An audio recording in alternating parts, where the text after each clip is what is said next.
Now it's Tuesday and we are joined again by our friends from DocMorris, Claire Hanlon. Very welcome back to the show. Welcome, Claire. Last week we were talking about headaches. This week we are chatting about medication management. First of all, what is medication management? Well, basically, medication management is helping patients to get the best out of their medication. So medications are very powerful things, and if you're prescribed a medication for an illness, then there's actually a clinical backing that it can benefit if it's taken correctly. But if it's not taken correctly, obviously it won't help with the illness as much, and it can actually cause harm as well. So something that we'd tie in with that would be what's known as non-adherence. So that's basically any way that the way we take our medications would differ from how it's prescribed. Claire, I find this quite amazing, this statistic here in Ireland and in developing countries like Ireland. In heart disease, a year after a heart attack, 25 to 50% of people are not taking heart medication. After having a heart attack and being put on this medication, they just stop.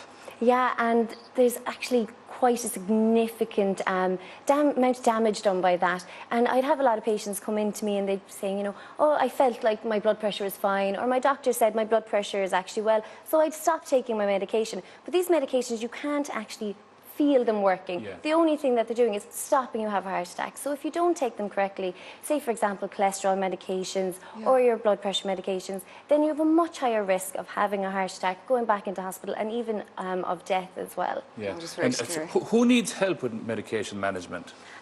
So anybody really who might find it difficult remembering or get a bit confused with how and when to take their medications, with medication instructions or names or what the medications are for, and that can be any of us if we don't have the information, or it can be more common in the elderly when they're taking more medicines, or in diseases like dementia or Alzheimer's.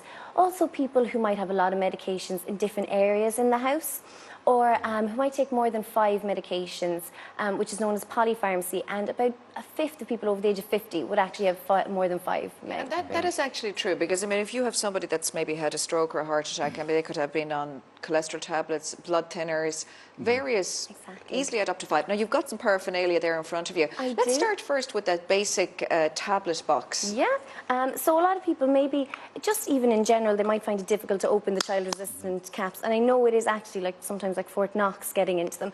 Now, if you have conditions like arthritis or Parkinson's, you might find it easier to actually get a bigger tub, so that's easier to grab and open like that. Or you can ask your pharmacist if they'd be able to give you a non-child resistant cap, so that doesn't have the same mechanism where you have to push, but do make sure that that's well out of the reach of children if you are using these. Or if there are no children in the house as well, yes, it would be fairly safe. But you have a box there as well, and it's fairly well detailed what tablets to take and what date, and it's colour coordinated. If you just put it up there, we might have a look at it. So this is what's known as a monitored dosage system. So this is the DocMorris one, is the MyMed system, and it basically, we dispense all your tablets into different compartments based on the time of day you need to take them. So it can really help with organising your medications, reduce medication error, act as a memory aid, and actually even physically getting at the medications.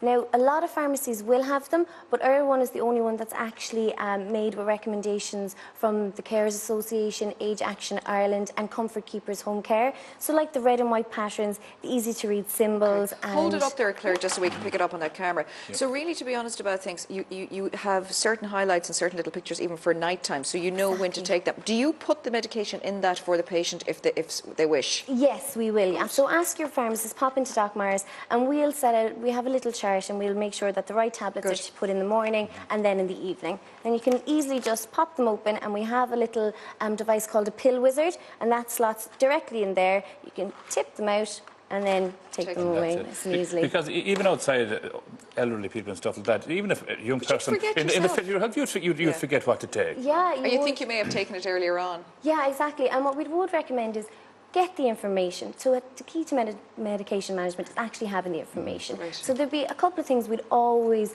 recommend that you know about your tablets. So know what it's for, know what it's called, and what it actually does. Know how much you take, how often you take it, and what way you take it. So for example, if you're taking an inhaler, do you know how to take your inhaler properly? Or if you're applying a patch, do you know how to apply the patch properly? And then how and where to store it, and any common potential side effects as well. Okay, and go storage, Claire, you just before we move on there, where should one storage? A lot of people keep their pills and their tablets in the bathroom.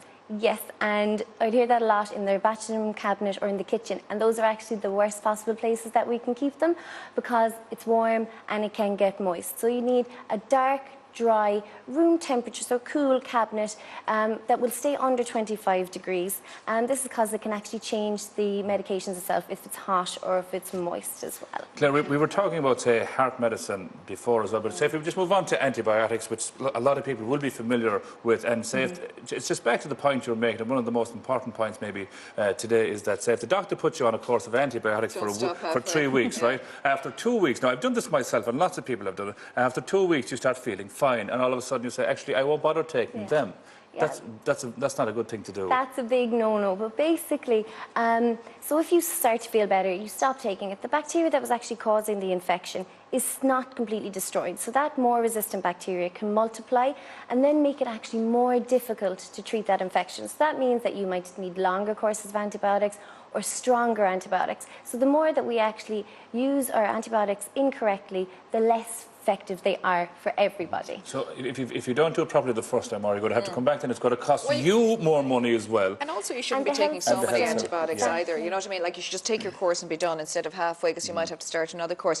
What about if you can't swallow tablets? A lot of people find it difficult. Can you crush all tablets? No, you can't crush all tablets. So make sure that you never change the actual medication unless you've been specifically directed to. Because what can happen in some cases that there might be sustained release. So they're meant to be released out the tablet slowly over a long period of time. Yeah. Exactly. So if you crush it, it could have a high dose of the medicine entering your body, or might not actually get to the area it's needed at all in the body. Now finally, there is an app, a DocMorris app. A lot of people have smartphones and iPhones and different phones. So tell us about the app if you're very familiar with this and how we can use it. Yeah, I've been playing around with it all week, and as a big geeky pharmacist, I think it's fantastic. It's a really easy way to just organise your medicines, and you can download it from Thursday for free, and for every free download 20 cents goes to the Carers Association, so we're aiming for 20,000, so you have your good deed done for the day as well. Okay, so MyMed it's called. MyMed, yeah, and it basically uploads the information for your prescription on. You can set reminders and you can set notes next to the medication for up to 5 people, so it can be really helpful for carers or people on lots of medication, or even people on short-term medication who need a little bit of a reminder to take their antibiotic. Great stuff. That's great, Claire. Of course, Claire, you are going to stay with us for the rest of the show. So, you at home, if you have any question at all for Claire, please do get in contact with us. You can find us on Facebook. You can also tweet the show at RTE Today. If you'd like to email us, we are at today@rte.ie. You can also text us. All you have to do is put the word today followed by your comment, question or query for Claire or any other part of the show to 53555.